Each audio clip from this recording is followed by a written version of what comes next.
जय हिंद दोस्तों, बहुत बहुत स्वागत है हमारे YouTube चैनल पर। 31/3/2024 का जो फाइनेंशियल ईयर 23-24 खत्म हुआ था, इसका असेसमेंट ईयर है 24-25।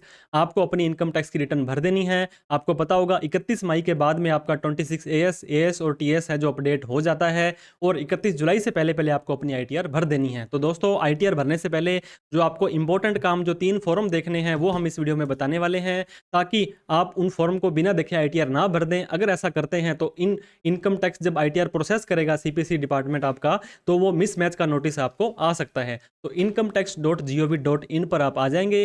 राइट साइड में यहाँ पे ऊपर आपको लॉगिन और रजिस्टर का ऑप्शन दिखाई देगा। दोस्तों, अगर आपके पहले से यूजर आईडी पासवर्ड बनी है तो लॉगिन कर लें। अदरवाइज आपने कभी भी पहले आईटीआर नहीं भरी है, ना ही पोर्टल पर रजिस्ट्रेशन किया है, तो आप रजिस्टर जरूर कर लें, क्योंकि ऐसा नहीं है कि रजिस्टर करने के बाद अपना आईटीआर भरनी आपके लिए मैंडेटरी हो जाएगी। लेकिन आप चेक करते रहें कि आपके पोर्टल पर ऐसी कोई इन्फॉर्मेशन तो नहीं बोल रही है जो आपको नहीं बोलनी चाहिए थी। तो हम लॉगिन पर क्लिक कर देंगे। अब यहाँ पे आप अपना दोस्तों पैन नंबर या आधार नंबर दोनों में से कुछ भी डाल सकते हैं। ये डालने के बाद में कंटिन्यू पर क्लिक करना है। आपको पासवर्ड पता होना बहुत जरूरी है। पासवर्ड नहीं पता है तो फॉरगेट पासवर्ड पर क्लिक करके आधार ओटीपी से सिंपली आप अपना पासवर्ड दोस्तों चेंज कर सकते हैं।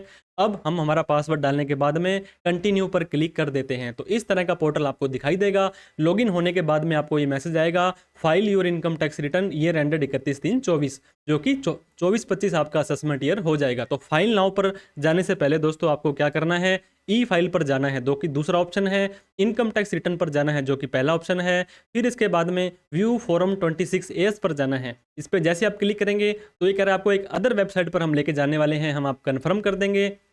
आई एग्री पर क्लिक करके प्रोसीड पर हमें क्लिक कर देना है दोस्तों। जैसे हम प्रोसीड पर क्लिक करेंगे तो इस तरह का ऑप्शन आपको दिखाई देगा। आपको view tax credit form 26 S पर क्लिक कर देना है। ये देखिए फॉर्म 26 एस, इसका दूसरा नाम हो चुका है एनुअल टैक्स स्टेटमेंट। अब असेसमेंट ईयर आपको मैंने बताया 31/3/24 का जो असेसमेंट ईयर होगा 24-25 होगा।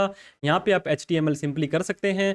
व्यू और डाउनलोड पर जैसे ही आप क्लिक करेंगे और नीचे आएंगे तो आपके नाम से आपके पैन कार्ड पर जितने भी ट्रांजेक्शन आपने किए हैं, आपका टीडीएस कटा है, कोई रिपोर्ट हुई है आपकी ट्रांजेक्शन, तो सारी की सारी यहाँ पे आ जाएगी।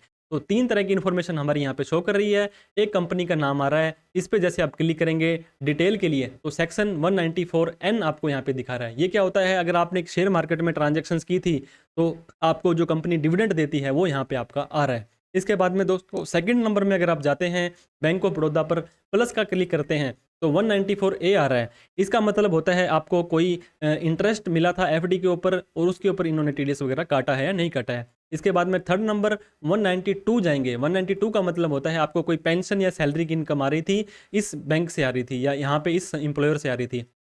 अब आपको क्या करना है दोस्तों, अगर आप एक्सपोर्ट एज पीडीएफ भी कर लेते हैं इसे, इसके बाद में आप इसे ओपन करते हैं तो ओपन करने के बाद में क्या होगा, आप जैसे ही नीचे आ जाएंगे तो यहाँ पे बहुत सारे सेक्शंस आपको मिलेंगे देखने के लिए। जैसे मैंने आपको बताया था 192 सैलरी के ऊपर टीडीएस कटा था, 192 ए के अंदर टीडीएस ऑन पीएफ, 193 194 जो भी आपके ऊपर एप्लीकेबल होगा। ये देखिए काफ़ी सारे सेक्शंस हैं, एक नहीं है। तो इन सब के ऊपर आपको ध्यान देना है कि हमारी कौन सी इनकम आ रही है और उसके अकॉर्डिंग ही आपको आईटीआर अपनी भरनी है। ये देखिए अलग अलग हेड वगैरह सारे आ जाते हैं। तो पहला काम हमारा हो गया है, हमने फॉर्म 26 एएस को चेक कर लिया है। अब 1 2 3 4 5 नंबर पे आपको एआईएस नाम का ऑप्शन दिखाई दे रहा है, इस पे आपको क्लिक करके प्रोसीड पर क्लिक कर देना है। तो जैसे आप यहाँ पे क्लिक करेंगे अब आपको एआईएस पर क्लिक कर देना है। तो जैसे आप एएस पे क्लिक करेंगे तो एआईएस और टीएस दो फॉर्म यहाँ पे दिखा रहा है, तो दोनों लगभग लगभग सेम होते हैं, ज़्यादा डिफरेंस यहाँ पे नहीं होता है। जैसे हम टीआईएस पर क्लिक करेंगे थोड़ा सा नीचे आएंगे दोस्तों, तो ये देखिए हमारी सैलरी की इनकम जो हमने फॉर्म 26 में भी देखी, डिविडेंड की इनकम भी देखी, इंटरेस्ट फ्रॉम डिपॉजिट जो एफडी वगैरह आ रही थी वो भी हमने यहाँ पे देख ली। Sale of security and unit of mutual fund, अगर आप शेयर मार्केट के अंदर ट्रांजेक्शन्स करते हैं, कोई भी म्यूचुअल फंड में लेन देन किया है आपने, तो सारा का सारा डेटा आपका दोस्तों पैन कार्ड ब्रोकर के थ्रू यहाँ पे आ जाता है। हालांकि ये डाटा आपके 26 एस में शो नहीं होता है, लेकिन एएसटीएस में जरूर शो होता है। अगर इस तरह का कोई भी डेटा आपके आ रहा है, अगर आपने सिर्फ और सिर्फ परचेज की है तो आप आईटीआर 1 भर सकते हैं, अदरवाइज आईटीआर 2 या 3 आपको भरनी पड़ेगी। वो डिपेंड करता है आपके किस तरह के ट्रांजेक्शन हैं। तो इसके अलावा दोस्तों और भी कोई ट्रांजेक्शन शो हो सकते हैं, तो उनको अपनी आईटीआर में जरूर दिखाएं, ताकि इन फ्यूचर में जब आईटीआर प्रोसेस हो सीपीसी बेंगलुरु के द्वारा तो आपका मिसमैच का नोटिस वगैरह आपको ना आए। दोस्तों आईटीआर से रिलेटेड किसी भी तरह की हेल्प चाहिए तो आप हमें कमेंट, सोशल मीडिया हैंडल पर मैसेज या हमें आप कॉन्टैक्ट नंबर भी हमारा मांग सकते हैं। ITR 1, 2, 3, 4 आप किस तरह से अपनी भर सकते हैं, ऑलरेडी हमने वीडियोज़ बना रखी हैं और आने वाली वीडियोज़ में भी काफ़ी सारी आपको वीडियो मिल जाएगी कि आप ITR अपनी खुद कैसे भर सकते हैं। वीडियो अच्छी लगी हो तो लाइक करें, अभी तक हमें सब्सक्राइब नहीं किया तो प्लीज़ सब्सक्राइब कर लें और इस तरह की इन्फॉर्मेटिव वीडियो हम आपके लिए लाते रहते हैं। Thank you so much for watching this video. जय हिंद, जय भारत।